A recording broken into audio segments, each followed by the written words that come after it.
Hello and welcome to part 3 of the Ayahuasca journals, a story about what might happen if two Kentish men or men of Kent, whatever it is, don't even bother looking that one up, we don't even care, decided to imbibe the sacred brew Ayahuasca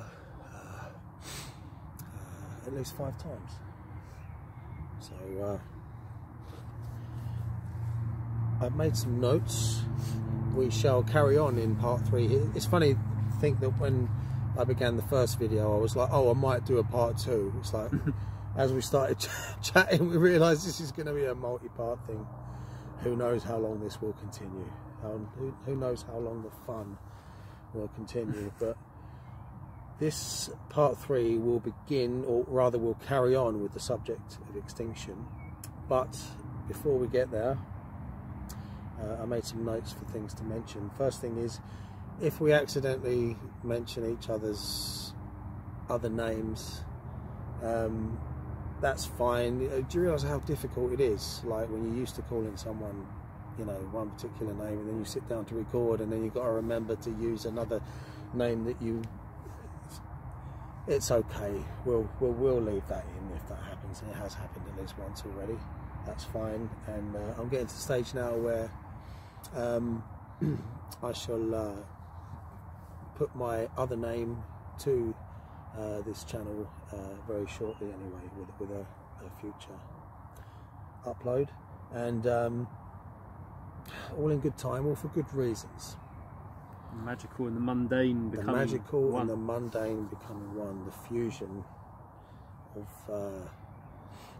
two personalities in one mind.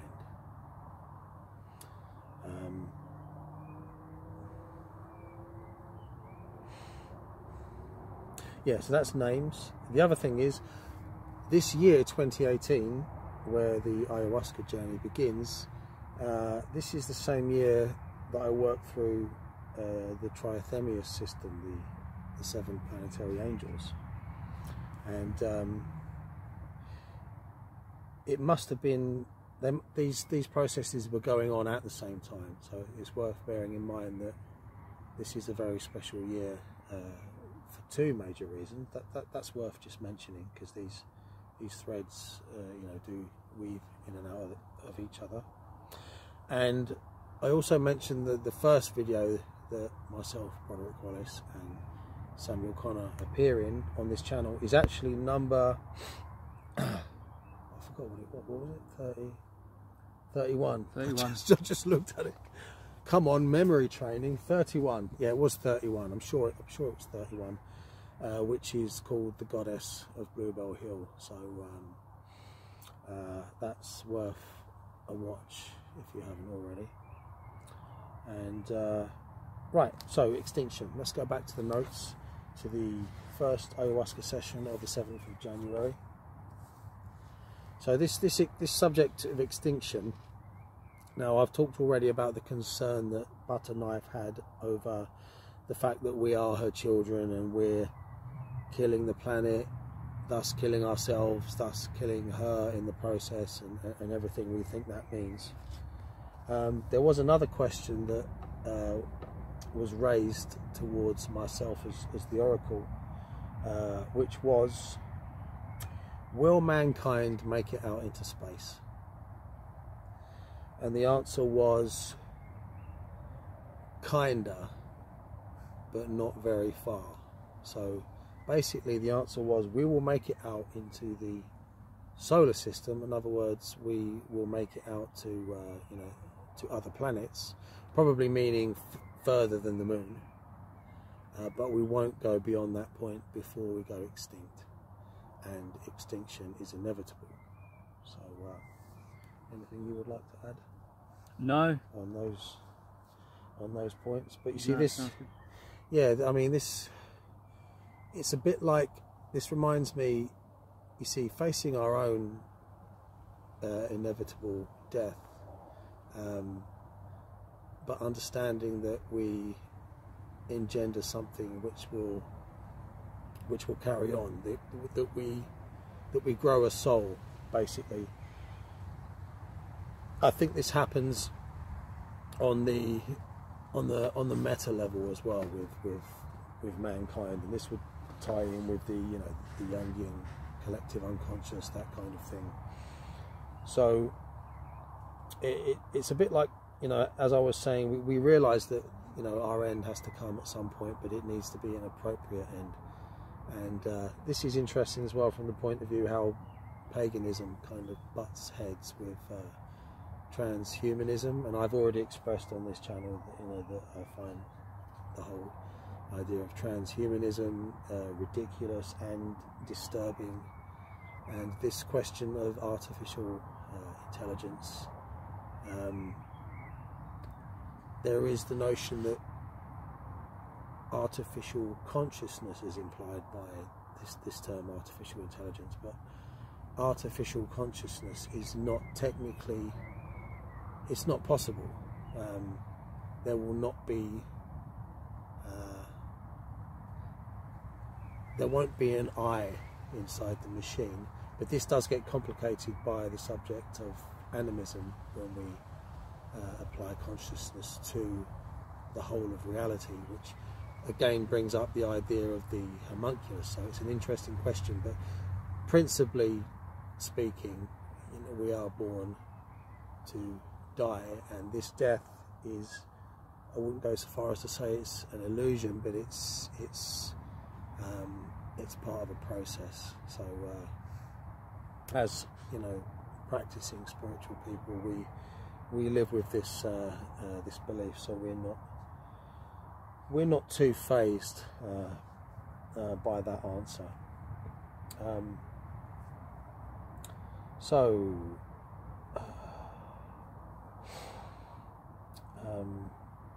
American waves goes back through the humour gate is the next point. So I guess this is when we were beginning to come down. Is there anything else that stands out to you before we look at the detailed notes about the whole experience before we start to come down? No, my memory of back through the humour gate is almost absent, because I can't actually remember the transition from the conversation back to. I can't actually remember what happened after that. Yeah, I mean, I do remember that the waves of the serpent became more infrequent until finally they stopped coming, and I thought it was over, but it wasn't actually, but it felt like it was over.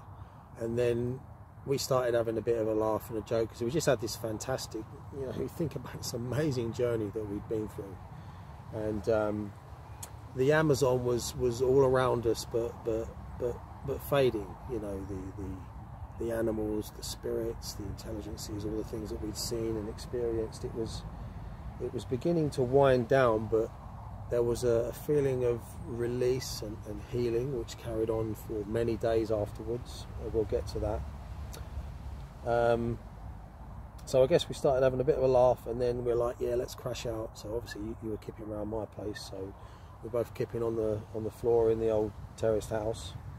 And I've got written here in my notes, sleep-ish while I get grilled and integration. So I think that's where the vision of the plant having the stalks or the branches removed and smoothed down, this is where a lot of that was happening.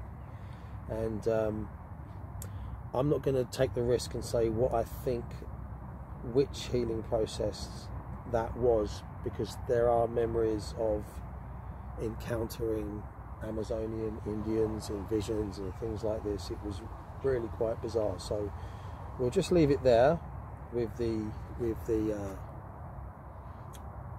quick bullet point stages that we passed through. So that's all laid out now. So we've achieved that. We've come that far. So now, and again, we should stress again that this is 2018. So we're not entirely different, but we have grown up a little bit since then. So this whole journey, there may be things which are a little bit difficult for us to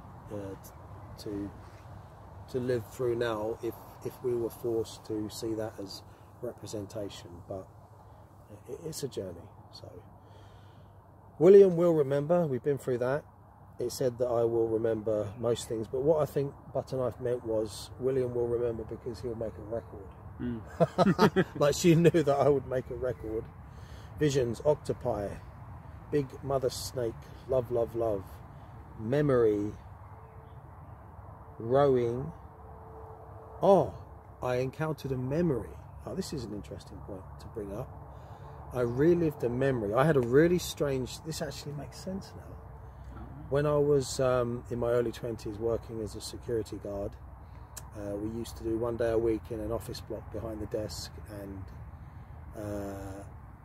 used to be really tight. I can't remember what the reasons were, staying up all night or whatever, but would quite often be really tired. And I remember I just blanked out while I was behind the desk on one particular shift, and all of a sudden I was an Amazonian Indian, if you like, with a massive headdress on, rowing a boat down the Amazon for about 2 seconds, and then I was back, and it was vivid, like it really happened. And you know, there's dreams, there's, you know, we all have dreams and things happen, but obviously there's a difference between knowing that's a dream and that being quite extraordinary. So I believe this may be in the Bardonian tradition and you know, occult law, there is this notion that there is no time in the spiritual dimension. So if it's like, if you are to encounter an experience in the future, there may be an echo that goes further back in time. So it's like you're kind of remembering why you had a previous experience because you've just encountered a new experience that tallies with it. It's very, there are some odd stuff going on with time that I've talked about before. Yeah, on the I've channel. experienced that outside of ayahuasca rituals, but you only realise you're having those strange time experiences years later when you get into the future and you make a connection with something that's happened in the past, but it seems like it's a rebound from the future back into the past. Yeah. And obviously that goes against causality, but as we know, in higher planes they're not bound by time, you know. So yeah, also that's we've an seen, interesting thing. yeah, so we've seen evidence of that being true in our lives, and I'm sure many people have. Even to the point, and I'll say this like with a little bit of a reservation attached, but it is perfectly possible, given the fact that there's no causality in those situations, for you to send intent back to your past self. And sometimes when you have a dream and it seems to come true years or months later, it's because you've actually been making a connection with your future self. Now that's a really strange concept, but you can transmit your thoughts and intent back into the past. It's just not going to work in terms of your perception of causality, but it can have interplay, you know. I can't really describe that, but it's just a side note. Yeah, I get it, I'm with you. And but I'd just be interested to see what people thought of that, because I've already relayed a few examples on the channel, and the first major one being the most prominent, which was my first out-of-body experience, where I encountered an entity in my very first out-of-body experience, and I was feeling very sick in the experience. And this is like, I think it was the next day. I was chatting to my mother's friend. She said, there's this book which was Magic and Occult Primer by David Conway, and there's a chapter on astral projection. So this raised the notion of magic being, you know, a real thing, which was kind of mind-blowing when you're just used to, like, you know, role-playing books and, you know, The Hobbit and things like that. It's like, are you kidding? This is a real thing. So it's funny how that ties in with the experience of the entity, whereby it was 16 years ago, because it was just before I started my window cleaning business, when I was still working for a company. I ended up cleaning the windows on the room of the house that I used to live in, where I had that experience. And as soon as I got to the top of the ladder, I felt incredibly ill. And as I looked through the window, I realized this is the viewpoint I had for the out-of-body experience from outside the window. And I saw myself with a shaved head. I was 15 when it happened, so I had a full head of hair. And in the experience, I saw myself with a shaved head. And I was looking at myself from the viewpoint of where I was on the ladder, you know, at this point, around about the age of, I don't know, 29 or something. And I'm feeling sick. And in the original vision, there was a sickness hanging in the air. Nearly fell off the bloody ladder, you know. It's like... So, yeah, we joked before using the Red Dwarf episode, Future Echoes. That's it. Like that. It's like, this is just... It's like Star Trek or something. It's like what? So yeah, this is a real thing. It really happens. And so look, we've only got through a couple of lines, and we've already got so much out of these notes. I with feather, personal issues. We've gone through that. Something I'm not going to read out here, but certain issues that were fixed in me. Bad deeds, relationships. Me and women. Oh, don't want to go into that. Mouth exhalations of demon larvae. Neil puking. We've covered that. Assimilation of. Oh no, I don't want to read that one. But let's just say that it dealt with certain childhood traumas, which were playing themselves out in quite a negative way. But if you were to look at my art, then you'd figure out what some of those are anyways. It's best that I don't. You know, if you're intelligent enough, you'll realise that I have come to terms and have found a way of celebrating my strangeness. Mouthpiece. She worked us both like a double yoke, it says here. Yeah, like a double yoke. Yeah. Mushrooms, not me. I'm not the mushroom. All right. Because remember, there was something, you asked a question, thinking, because remember we watched, there was some Terence McKenna video, and you said, blah, blah, blah. You asked her a question, and she said, I didn't say that. The mushroom said that. Yeah. Remember that one? But I don't know what it was, if you can't remember. Lovecraftian alien cuckoo. Don't know what that is. Sounds interesting. Space. Humans grown over time from primitive grunting apes. Yeah, we covered that. Orion, father amongst fathers. We covered that. Perils of silence, upside down. I won't do it again. Oh, yeah. That was difficult. There was one particular thing. It showed me a certain aspect of my behaviour, and I promised I wouldn't do it again, and I never have, and I never will. Mother Ayahuasca, mother amongst mothers. Yeah, we did that. Orion, seeds, life. Your human race selfish. You don't say. Space exploration doomed. Mankind will die. Suffering. Is it worth it? Oh yeah, I asked her, is it worth the suffering? It's like, is it? And to be honest, I do have difficulties with this. There are certain acts of evil that take place on this planet that completely invalidate the existence of the human race, in my opinion. And this is the way that I've dealt with this. I say, hey, I'm a pagan. I'm going through this process where I'm going to be part of the solution, not the problem. I'm not responsible for Big G's grand idea. I just find myself where I am, and I'm trying to help clear up the mess, if you like. That's my way of dealing with the fact that, you know, such despicable things go on in the world. Egypt shed misconceptions. True. Oh yeah, she said Egypt was a true civilization, as opposed to our civilization, which is not quite true enough, is it, really? Beloved of the mother. Yeah, she said that Egypt was a true civilization and beloved of the mother. Human souls harvested from ancient Egypt. Some souls are rejected. She specifically stated that she has a particular problem with Islamic terrorists. That's easy to understand. And showed me images of men like waving, you know, Kalashnikovs or whatever in the air and chanting. But I think the general consensus was terrorism in general, acts of evil, or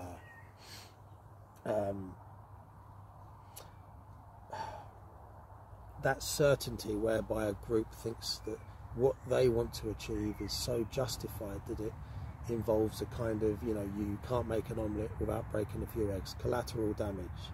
That kind of, it was like a statement that if you're not embracing love, and she's all about love, right? There's a lot of that going on, but it's not that simple. There are other sides and things going on that we'll get to, but it was a kind of distaste towards someone that doesn't consider, or groups that don't consider, a blanket morality for everything and everyone around them and connected to them. No actual voice and knowing. All right, we're talking about mouthpiece here. Yeah, it was an explicit knowing, one of my favourite catchphrases. Explicit knowing. Images, incense, it said our friendship is so valuable. That's nice. That's cool. Yeah, it is. You know what was interesting, and this won't make either of us uncomfortable, but after we did that, all the ayahuasca ceremonies, about when that ended, you and I actually didn't talk for quite a while, did we? Like, did we not? We didn't lose our friendship, but it was well over 6 months where we didn't even talk to each other very much, did we? No. And that was the time when I can't remember exactly what was going on. Well, what happened in the last couple of sessions will bring some understanding to that. But obviously we went on very different paths after we did these sessions, and it's only looking back at it now that we understand the reasons why there was a divergence. And for a time period, our friendship, you wouldn't have known existed because we didn't interact in any way, did we? We did. We stopped having those same long, deep phone calls and stuff. And it was like, what I've learned with adult friendships over the years, it's less about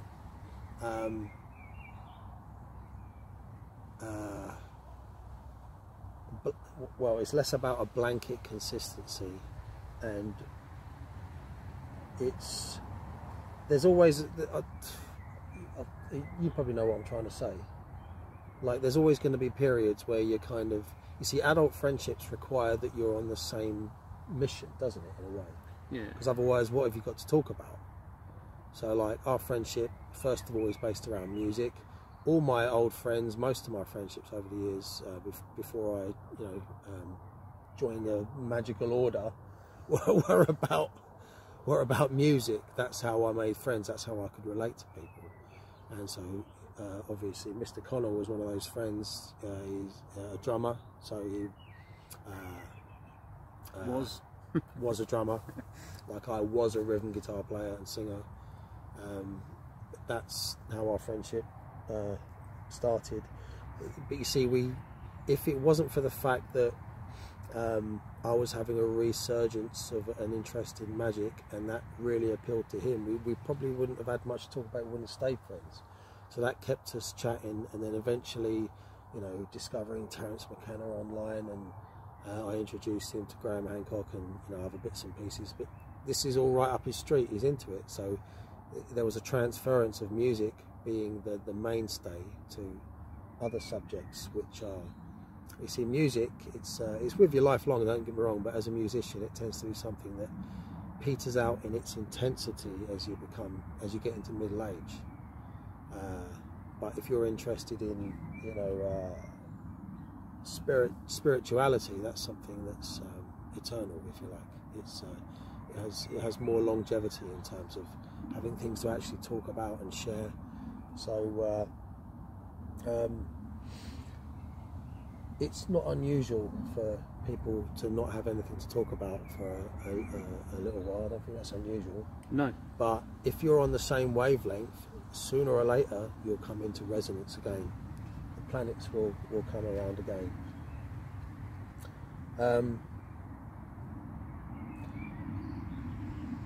William No Puke, Ayahuasca, blah blah, mouthpiece,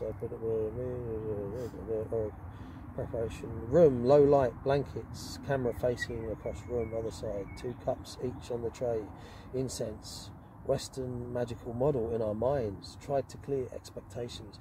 I thought it didn't taste bad. Neil was freaked out by the taste. It seemed to produce a weird, disconnected feeling within seconds. The change was so gradual, 20 to 30 minutes, in slight visions. Were we imagining it, or are we really, starting to see these? What do they call? What's that word for the visuals? I think they just. No. Yeah, I think they just call it visuals, don't they? Right. Slight visions, yeah. About 10 to 15 minutes later, we saw the shapes, colours, patterns, snake eyes glittering. Then the humour gate, lots of silly stuff. We were like children. Terence McKenna, came out as a psychopomp. Oh, right, yeah, it was almost as if Terence McKenna, the channeling of Terence McKenna was the psychopomp that birthed us into the realm of ayahuasca. Pan-like. You know what I mean? He does look like a fawn, doesn't he, Terence, with that curly hair. You can just imagine him, can't you? Yeah. With those goat legs, with some 70s porn music playing. It's some bullshit. In this dimension, you're the... Terence McKenna answered, apparently. He said, in this dimension, you're the one with the silly voice. we were making glossolalia. Right. Thank God that isn't on the internet. Oh, and we started both going at one point and enjoying that. Then the visions became... When did you sing the dwarf song from Lord of the Rings? I forgot that I did that. He sang the whole song from the Lord of the Rings. Yeah, I did, yeah. While he was singing it, I saw the dwarven caves with like all of their runes and everything while he was singing it. It was amazing. We just literally went to Middle Earth. Then the patterns became a wave torrent in the coils of the serpent. Her serpent goddess, mother ayahuasca, coiling, loving, surrounding, personal trauma. Mankind will eventually die within the next few thousand years. No, not leave the mother. You are my children. Question, question, question. I am here for the night. Trying. What? Did I read that right?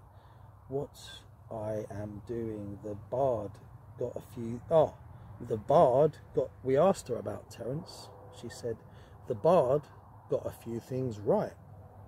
The mushroom is alien. Lovecraftian. I think that's just my quote there, Lovecraftian. Cannot translate or something. Searching database. Every now and then she would search, she would disappear for a moment. Do you remember that? Like you would ask a question. That is weird, yeah. Yeah, this is so cool that I wrote this down, otherwise we wouldn't have remembered this. He would ask a question. I would be within the wave, the coils had returned, and then she would say to me, tell Mr. Conor that I have to go away for a while in order to retrieve the answer. So then we'd wait, and then I'd feel almost sober, if you like. Then the wave will come back and she would relay the answer to me in pictorial images and explicit knowing, and then I would give him the answer. So in a way, she disappeared for a while to search a database, if you like, which was really fascinating. And also there was some sort of correlation between the complexity or how far-reaching the question was and how long it took to come back with the answer. Now some people would say that if you're searching for an idea or an answer in your own mind, then it's going to take longer, but that's not correct. Like if you're looking for an answer, it doesn't kind of work like that, does it? It's it was as though the deeper the question, the more searching had to carry on. And I remembered one occasion where we asked a question and it was almost like she had to get the answer by proxy, So this one's going to take a long time because I've got to ask someone else, and I'm sure I remember something like that happening. Yeah. And that's quite interesting. So yeah, I do remember that. I have to ask someone else. Yeah. So what was going on there? So you were almost getting like a slight notion of a, you know, where was this coming from? Yeah. You know. Anyway. Something else I remember is how much she enjoyed the conversation. She really enjoyed talking to us, and I think it's because it was our first time as well. We suddenly appeared on her radar, and we would say, for the first time, the plant took us. Like the way that we, because Terence McKenna has talked about this before, you know, when you take a plant, the plant takes you. So now, Broderick Wallace and Samuel Connor are within the mind of Butterknife. We are now an aspect. She has tasted our mind. She has taken us. So perhaps in another vision, say 3,000 years from now, there might be a, you know, a young man, you know, taking ayahuasca in New York or something, and he will have a vision of me performing an offering at the Stones on a Saturday night. You know, it's like, this is what's awesome about it. This will tie in and make sense more later. She said she loves our minds. She expressed that she really enjoyed sharing our minds because there was so much excitement of knowledge and wanting to understand mysteries and talk about things and everything that comes with, you know, good conversations concerning, you know, the mysteries of life. As we stretch her, she said that we stretched her capacity to all limits into the universe. In other words, like what you said, she had to go away and come back with an answer. Yeah. And sometimes we would ask a question, she'd say, look, I can't see that far. I'm Mother Earth. I can't tell you about, you know, what's going on in Andromeda, you know. Many mothers, human type creatures, not all make it. Many mothers, yeah, many planets with human type creatures, and not all of them make it. That's quite a chilling thought, isn't it? Yeah, really. Not all of them make it. Now make it. Harvesting of souls. You asked a question why you love birds so much, and I couldn't retrieve an answer for that. And I felt that I was trying to answer it instead of her. So that was a weird moment. She just couldn't answer that question.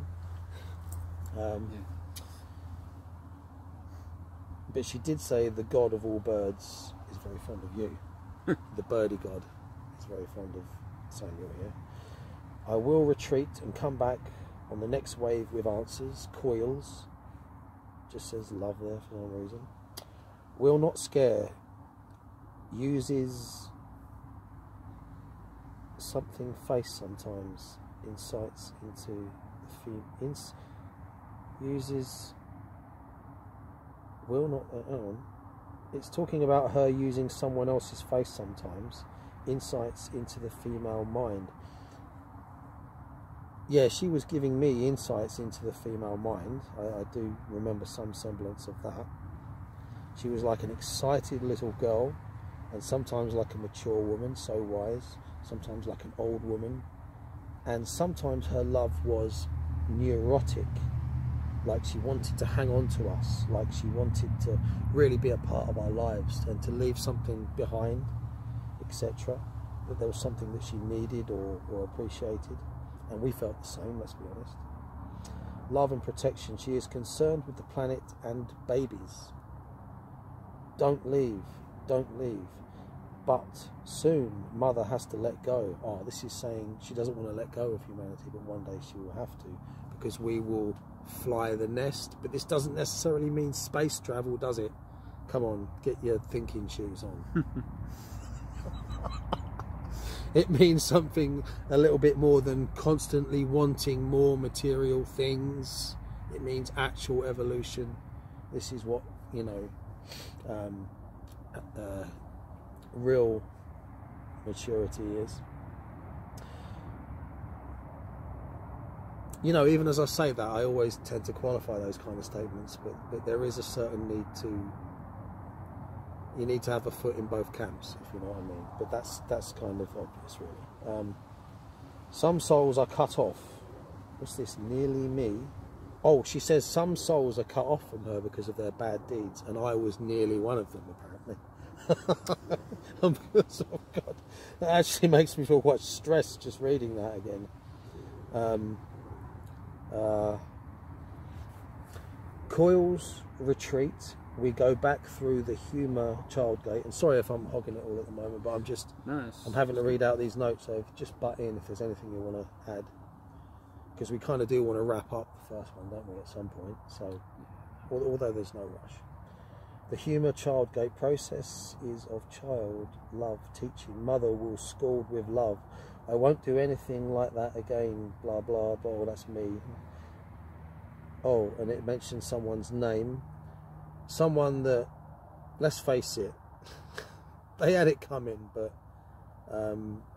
it said that this person was guided by God. Remember that? Like, Mother Ayahuasca wasn't invalidating the God, Big Right. G. So she actually talked about God, Big G, and said that God is guiding someone that I, up until recently, at that point, had spent a lot of time with, who was a Christian girl, actually. Yeah, that one. Pure connection. She goes over soul as planet. Cut off branch. New cells grow over. Sanding over. Pain. Transformation. Woman born into man. Woman. Oh, this is when I asked about ladyboys, basically. Because the soul of a woman, her answer was that the soul of a woman is born into a male body. That was the answer to that question. And as it's Pride Month, we're Absolutely. yeah, we'll just lay that one on the table. There you go. Well, that's that validated. Yeah. We can all relax. We can relax now. Yeah.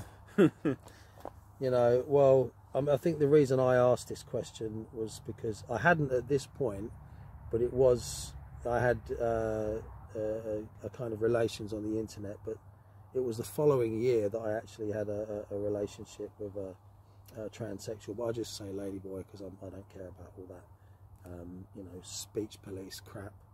That's what she called herself. It was fine. We all knew where we stood.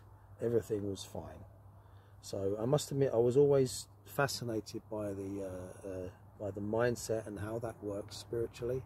So take it or leave it. That was an answer. Touched by my love wants to be. Oh, yeah, that's not worth mentioning. All humans are children. Yes, they are.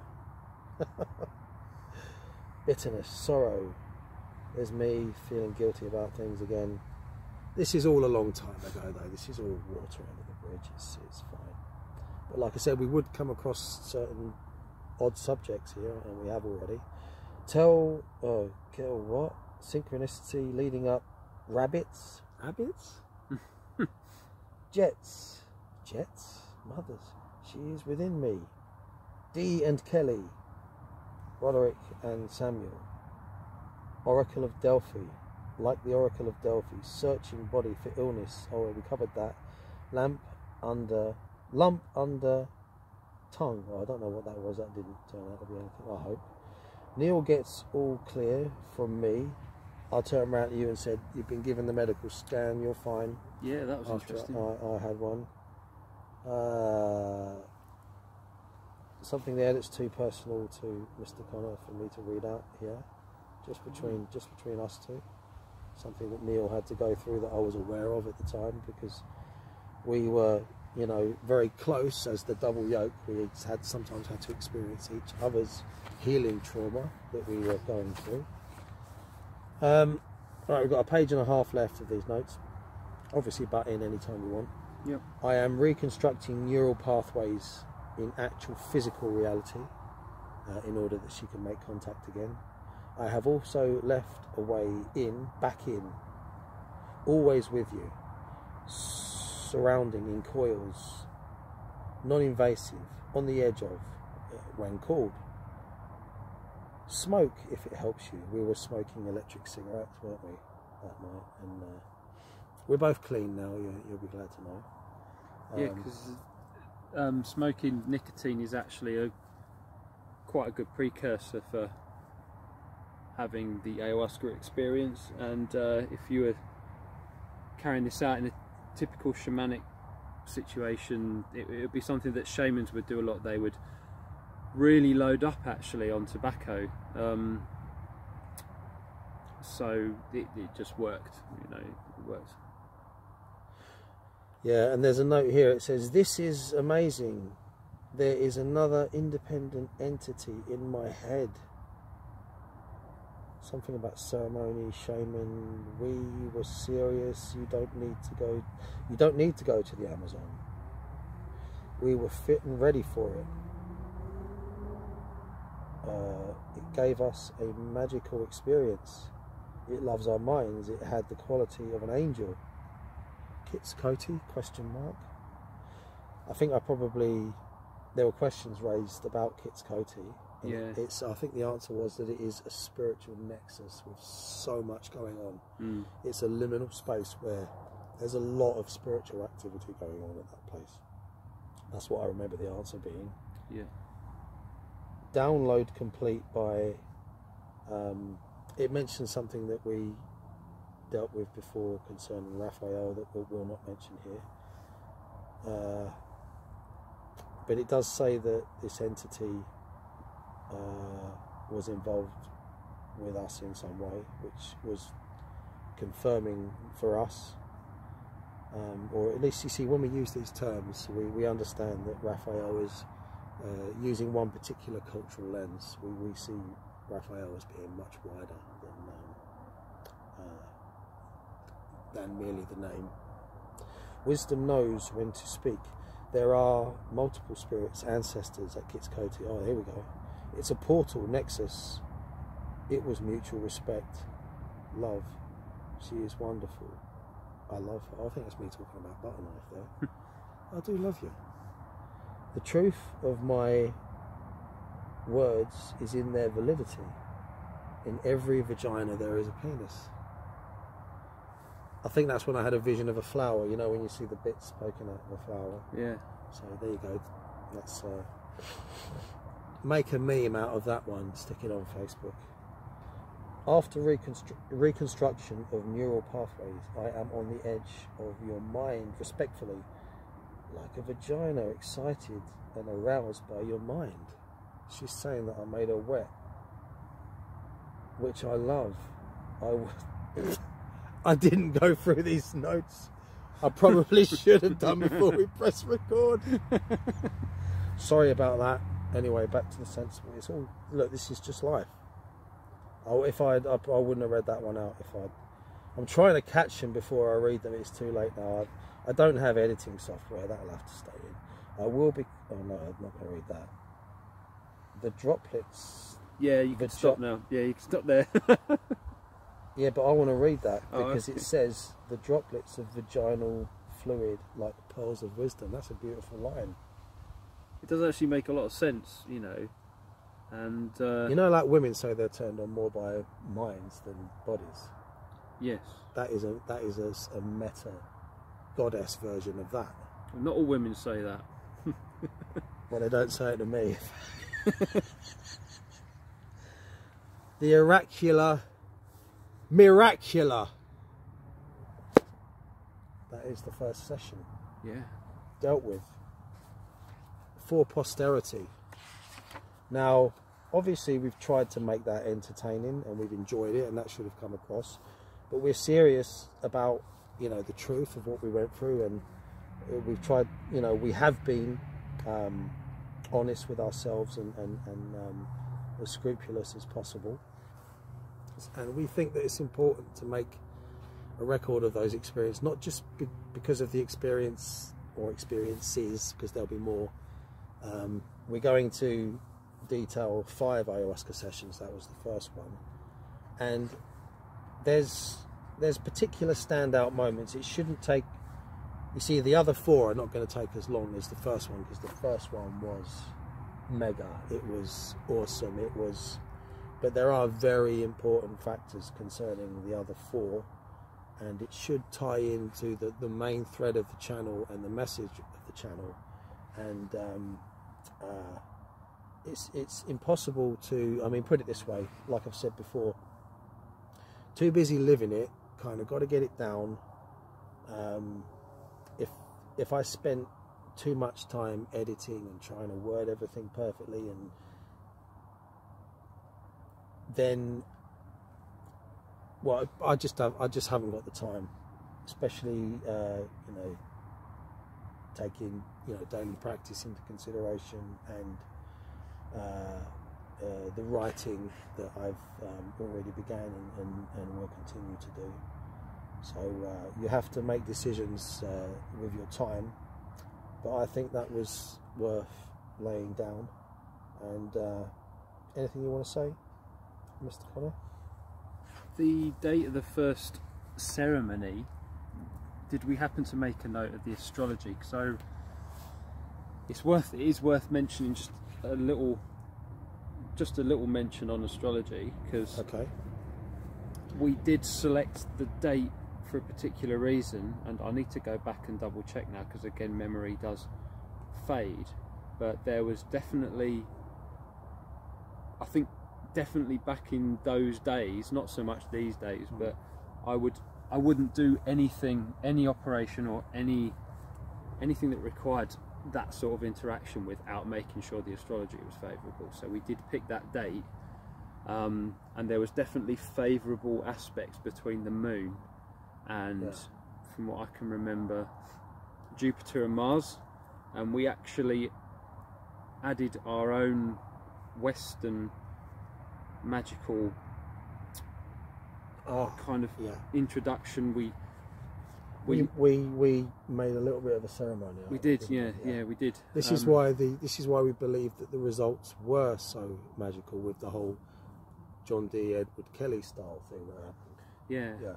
So I thought it was important. So we did burn particular incense. We did open up a kind of a planetary vibe for what was going on. We kind of we made sure we were aligned with the astrology. We knew what was going on. So yeah, I'd say there was Moon, Jupiter, Mars, and there was a definite favourable aspect going on with those 3 planets. And I need to check whether it was a full moon or not, but I'm pretty sure we timed that on the full moon. So I'll go back and look at the date. Okay, yeah, you can always say that on one of the following videos. Yeah, we can always, you know, add extra information. But that is the first ayahuasca session, the losing of the ayahuascan virginity there on the 7th of January 2018, detailed and recorded. So that's we're coming towards the end of the 3rd video in the ayahuasca series now, and when we begin the 4th video, that will be, when was this? That will detail. Now it says here the second ayahuasca session was Friday the 16th, but it doesn't say the month. Was it literally just a couple of weeks after the first one? No, there are definitely more time elapsed. So we'll have to perhaps look. Friday the 16th, we should be able to figure it out. But we know that the 3rd one was 18th of the 4th. So we know that it's somewhere between January and April, the 2nd session, but I haven't recorded the month, unfortunately, which is unlike me, but there you go. And the 4th one was... Small mistake. It was October or November, wasn't it? 4th one. Sure. Yeah, we'll have a look at that later. But anyway, this is just... it's just what was it, about a month after the first one? Yeah. Something like that. But anyway, we'll sort that out on the next video when we detail the 2nd ayahuasca session in the 4th video. Yeah. Anyway, that's really cool. Any closing statements at all, or anything? No, but except that for the next video we will perhaps have a different location, and it's been wonderful to be here in the Amazon, and we bid thee farewell. See you for the next one. Take care.